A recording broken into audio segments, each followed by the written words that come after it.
Hello and a very warm welcome to the brand new edition of To The Point. I'm Priti Mishra. And on today's show, we're joined by Lieutenant Governor of Ladakh, Mr. R.K. Mathur. Mr. Mathur, welcome to Rajya Sabha Television and thank you so much for joining us. Thank you. Thank you for inviting me to be here. Sir, Ladakh, it is touted that has very few cases now, and it might be one of the very few zones in India to become COVID-19 free. Is that so? Well, Ladakh since 6th March has seen about 18 cases. You have to remember that this is on a population base of about 3 lakhs. For last perhaps a fortnight or so, we had about 4 cases coming in. I would say that we are on some path of recovery. Presently, we have only 4 active cases, and even out of them, 2 have already tested negative once. So yes, we are a little satisfied with the present position, but I think we are also quite sure that this problem may persist. We do not know the nature of the virus, and therefore we're keeping our fingers crossed, hoping for the best. But as things stand today, I think we are in a good spot. Mr. Mathur, the country is talking about flattening the curve, and there are various models that we're talking about, right from Agra model to the Bhilwara model, and now the Ladakh model is also being talked about. I'd like to understand what is this Ladakh model, how are you trying to contain the virus, and what should other states emulate from Ladakh? Well, I don't know about a model or even a Ladakh model for that matter. All I would say is that the entire world, and in any case the country, is following the guidelines set out by the Ministry of Health and Family Welfare. Ladakh is doing that. I think where we have been successful is really in very effectively implementing the guidelines and implementing them very fast. I think the entire requirement appears to be that you just keep on testing, and wherever you find anything going wrong, you find cases, quickly quarantine the area, isolate the people, and treat them. I would say that we have been fairly successful in that. I can say that of the 18 cases that I mentioned to you, these relate to persons who came back from Iran, the primary, and there are secondaries which are relatives and only close contacts. We have been able to contain it so that it does not go beyond this immediate circle. And this has become possible because of testing. I would say that on the testing side, we have done for such a small population over 900 tests, which amount to, in international terms, as about 3,300 tests per million population, which is at par with what Western countries or countries, many developed countries have been doing. And therefore, this probably has been a very strong point for us. I would also say that other than testing, we have put in place what we call, and Government of India calls, an integrated disease surveillance program. In this program, there are several elements. Firstly, of course, it is every doctor, every hospital in the entire UT is reporting on a daily basis of any incidence of any case. We have the teams of ASHA workers, the ANMs, the Anganwadi workers, and even the police, which is going on a daily basis to every village and reporting back to us. We have the system of Nambardars who are based in the village, and these Nambardars are reporting on a daily basis. We have also organized health camps on a very regular basis. So our information base from the village level to the UT administration is a very strong base. That coupled with large number of tests, I think this is where we have been able to contain to the extent that we have till now succeeded in. Right, sir, and that probably is showing the results. But you talked about the history of travelers who came back from Iran. Tell me, sir, how difficult was it to trace those contacts and then the surveillance, of course? See, Firstly, let me say that about 1,000 pilgrims had gone from Ladakh to Iran. Of them, only 130 could come back before there was a clampdown by Government of India for flights from Iran to India. Now, these 130 people are in Ladakh. They were screened, of course, when they entered Ladakh. And again, the surveillance system that I had talked of, we had them under home quarantine, and we were getting their reports on a daily basis. And the net result was the minute we found that anybody is becoming sick, we were able to get hold of him, put him in the hospital. In any case, within the village, he was quarantined. He was not able to spread. And this has actually tremendously helped us.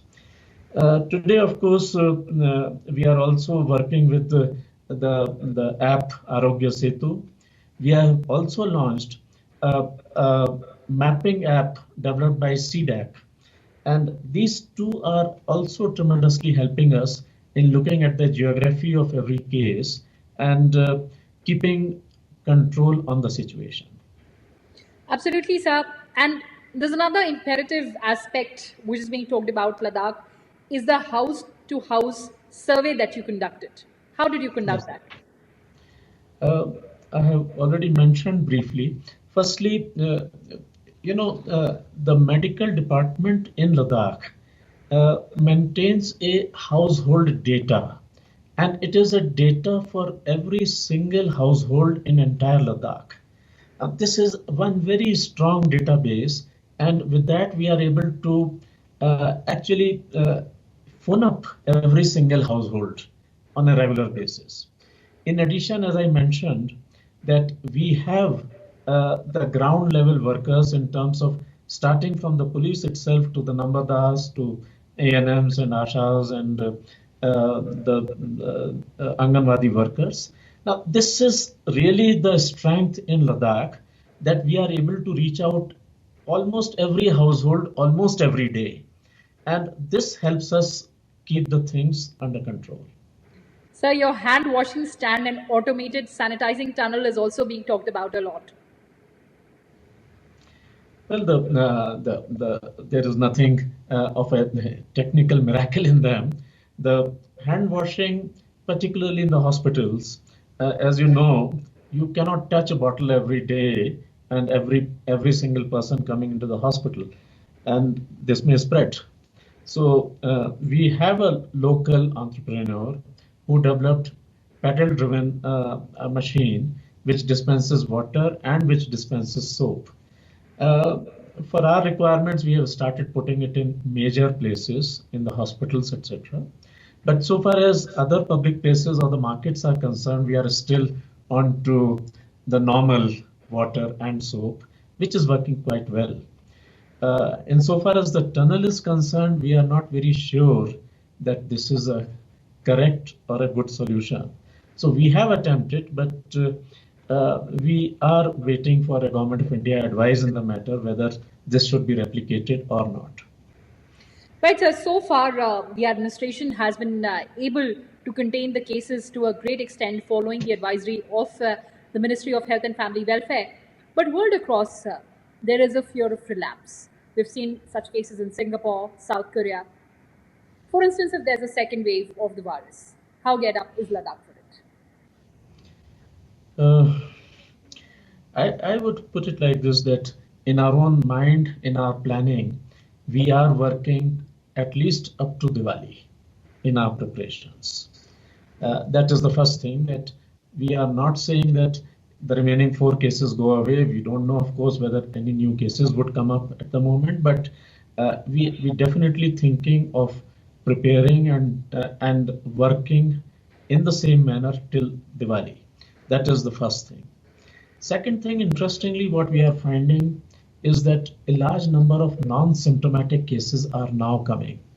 Initially, we were getting a large number of symptomatic cases. So this non-symptomatic cases, in our view, poses an equal danger, and we do not know how many are there, how many are getting infected because of that. And therefore, the formula of testing and more testing is what is working for us. In fact, the remaining 4 patients in our hospitals, all 4 are asymptomatic. And their contacts, which number in some hundreds, all of them are in fact asymptomatic. But we feel that even these people are quite capable of spreading. We're taking care of that. But in terms of preparations, what we have to work for is really, firstly, we have set up in a small place like this 2 COVID hospitals with almost 100 beds, about 34 ventilators, which is quite substantial, even by Western standards in terms of availability of beds or availability of ventilators. We propose to continue these facilities till Government of India says that it is fine to withdraw these makeshift hospitals. In addition, we have planned almost 2,000 beds in medically supervised quarantines, which would continue to exist.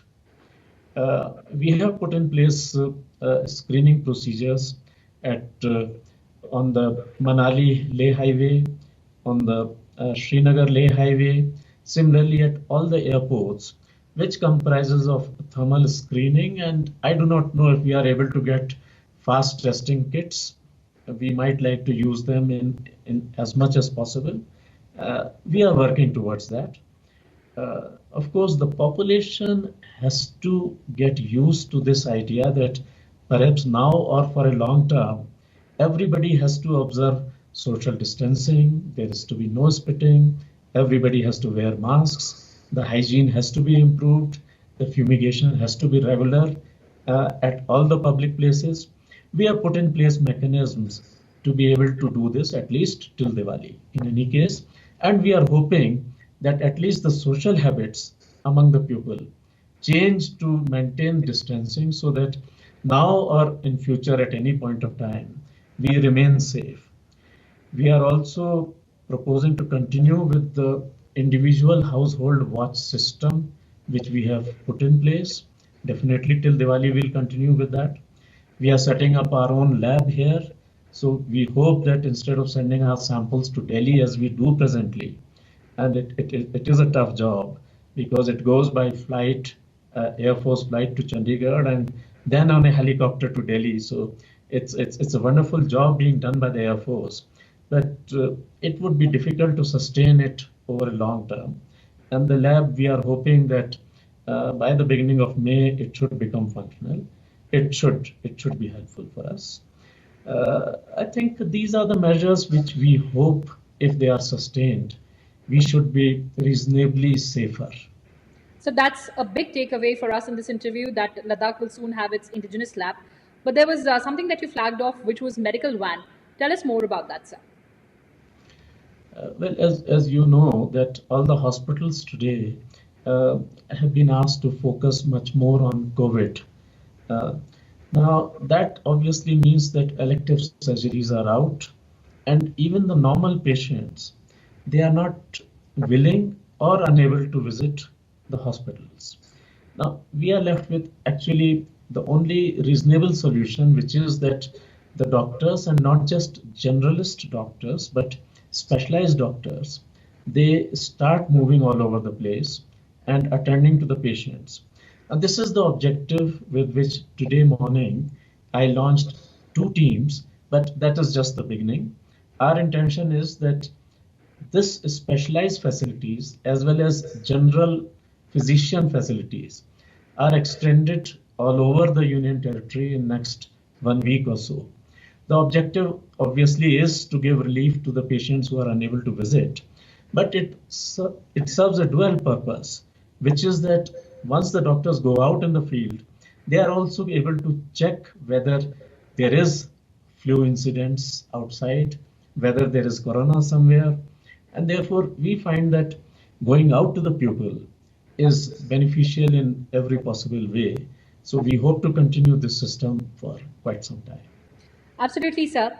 But in these trying times, one of the basic things that the government of India, the state governments, and also the UTs had to ensure was the uninterrupted supply of essential items. Now, in case of Ladakh, we understand that you opened the Srinagar-Leh highway after months of closure. So, how are you ensuring this continuous supply of essential items? Well, firstly, the Indian Air Force has been extremely helpful. Over last 15 days or so, we have brought in about 300 tons of different commodities, which includes vegetables, eggs, chicken, and so on. We have sufficient stocks of rice and wheat and dal, etc.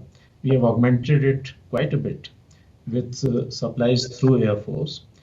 Now Zojila has opened, and we are hoping that from Srinagar to Leh and Kargil, the supplies can continue in a much bigger way. Uh, Zojila is always unpredictable. For last 4 days, it has been snowing, and no truck has been able to move through it. So our intention is that use as much of Zojila as possible, but keep the supply line and, if I may say, lifeline through Air Force alive for some time to come. So, we've also seen several steps taken by the state governments to bring back the stranded domicile. What about the stranded Ladakhis? What is your strategy? See, the Government of India guidelines today are very clear that everybody is in a state of lockdown, which means everybody stays where he is. Now, so far as Ladakhis are concerned, there may be about 20,000 students who are in different places. There would be Buddhist pilgrims who have gone to different places in India or abroad. They are stuck up. There are patients who had gone treated, but they are not able to come back. Large number of Ladakhis go out during winters to warmer climates. They have not been able to come back now, and they are now feeling the heat of North Indian plains. Now, these are all the categories who are, if I may use a very strong word, desperate to come back to Ladakh. As of today, we really can't do it because of Government of India guidelines. But we are hoping that there would be some easing of guidelines sooner or later when we should be able to bring them back. Right, sir. And lastly, the role of civil society, the role of Ladakhis in this fight, in this united fight against COVID-19. I have words of great praise for the Ladakhi society. Firstly, let us talk of the religious organizations. You would be surprised to know that Buddhists closed down all the monasteries for the public. The Muslims stopped prayers, including on Friday, in the masjids. And I have been assured by them that even during Ramzan, which is coming up shortly, they would follow that. It is a tremendous gesture, a tremendous act of social responsibility that they have displayed. Not only that, the religious leaders have been out in the field giving video messages, giving relief materials in terms of different supplies. It may be rations, it may be protective equipments, any which variety which is required. They have been out in the field helping, working along with the government on that. Same thing one would say about Red Cross, who have been assigned the responsibility here for looking after particularly the migrant labor. And they have been doing a wonderful job. We have NCC, NYK, and NSS pupil. They have been working along with the administration, and each one of them has been contributing both monetarily and in kind in terms of, for example, if a patient is to be evacuated, non-COVID patient is to be evacuated from Ladakh to go to Chandigarh or Delhi, there would be volunteers who would help the family along to get to the plane. And even at the other end, at Delhi, you would have volunteers who would help. These are the Ladakhi students who are already there, they help out. So I would say that civil society has actually come up in a very big way. We never saw, unlike Western countries, any run on the shops to buy anything, despite the fact that Ladakh is not a place where shops are always full, and that too at the end of a very long winter when shops really exhaust everything. And yet we did not see any run on the shops. This goes to the credit of the society that they are responsible. They know that the government would be coming to their help as and when they need it. And social distancing or any other thing that Honorable Prime Minister has proposed, you would find a tremendous compliance in the society here. I would say that they have been great and they have been one of the major contributory factors in checking the spread of corona here. Absolutely, sir. So the acumen of the administration and also the compliance by the citizens, that is of paramount importance in this fight against the invisible enemy. But Mr. Mathur, on that note, thank you so much for joining us and giving us those useful inputs. Thanks a lot, sir. Thank you. Thank you so much.